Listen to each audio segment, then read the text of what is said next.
ఎన్ gold మీ విశ్వసనీయ ఆత్మీయ నేస్తం. హాయ్, హలో, నమస్తే, వెల్కమ్ టు వీటీవీ. నేను ఒక చిన్న నీతి వాక్యంతో ఇప్పుడు నేను మీ ముందున్నాను. అదేంటా అనుకుంటున్నారా? మనకు కొన్ని సందర్భాలలో చాలా విపరీతమైన కోపం వస్తుందండి. కానీ ఒక్కొక్కసారి అనిపిస్తుంది ఆ కోపాన్ని ఎలా కంట్రోల్ చేసుకోవాలి అనేసి. కానీ మన కోపాన్ని ఎలా కంట్రోల్ చేసుకోవాలి అనేది మన చేతుల్లోనే ఉంటుంది.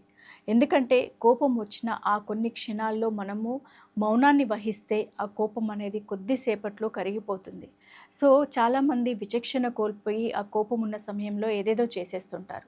కానీ మనం ఒక మనిషికి, ఎదుటి వ్యక్తికి మనం సమాధానం ఇవ్వాలి అనంటే నువ్వు మౌనంగా ఉండడం నేర్చుకోవాలి ఫస్ట్. ఆ మౌనంలో నీకు ఎందుకైతే కోపం వచ్చిందో ఆ కోపానికి సరైన కారణంతో నీకు మాటలు వచ్చినప్పుడు నువ్వు ఎదుటి వారికి సరైన సమాధానం చెప్పడానికి అవకాశం ఉంటుంది.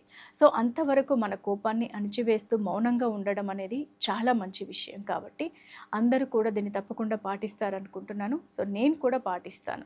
సో మీరందరూ కూడా పాటించండి. పాటించే వాళ్ళు కామెంట్ రూపంలో తెలియచేయండి. So keep watching on VTV. నమస్తే.